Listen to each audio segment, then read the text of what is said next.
Hi Tom, yeah, pace and bounce. Not extreme pace, but good pace. He's 6'3", he gets a bit of extra bounce. It's a real shock selection, this, because when he was first called into the squad last week, we understood it was as cover, just in case there was another injury to England's bowlers who are carrying a few niggles. And indeed, Brendan McCullum, the head coach, on Monday said he didn't think Tongue would play, they just wanted to have a look at him. But then yesterday, at 6 p.m, England announced their team, and Josh Tongue was in it, and he will make his debut.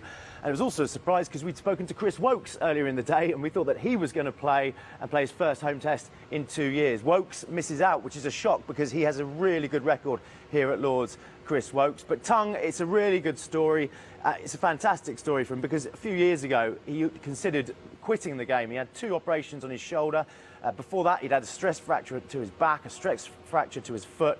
He was in a real bad place, and then he got called up to the Lions last winter, went out to Sri Lanka, took 8 wickets in Galle against Sri Lanka A, and now he's been called up here and he's going to make his test debut. It's an incredible turnaround for Tongue, who plays for Worcestershire, and already this season he's got out Steve Smith and Cheteshwar Pujara. Just a little hint at what he can do. That was against Sussex at the start of the month. I'll step out of vision because this is an optional session for England today, and some of the players are here, some of the bowlers are not. Josh Tongue is not here, but if we look down, then we can see, let's just do a few keeping uppies. James Anderson is there, Stuart Broad is there, Ollie Robinson is there. I mentioned the injuries to the bowling attack. James Anderson has a groin injury. He will not play in this test, but he is expected to be fit for the first Ashes test, which is June the 16th at Edgbaston. Ollie Robinson has an ankle problem. He's also not going to play in this test. I think he's probably a bigger doubt. We haven't seen Robinson bowl yet. We did see James Anderson bowl yesterday off a sort of medium run-up, but medium pace, which is a good sign for Anderson. But as yet, we've not seen Ollie Robinson bowl.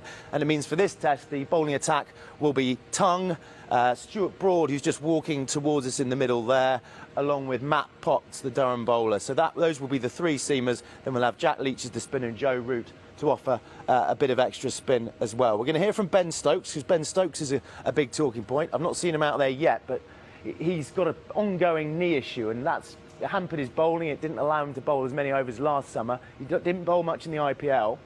And we're wondering how much Ben Stokes will be able to bowl this summer, because his bowling is key to balancing this England bowling attack. We'll hear from Ben Stokes later on. He's the captain. He is up in front of the media around about 12:30, and we'll get the latest from him on his knee injury and how fit he's going to be this summer in terms of the bowling. We'll also get his views on Josh Tongue and why they've gone for Josh Tongue to make his debut over the very reliable Chris Woakes.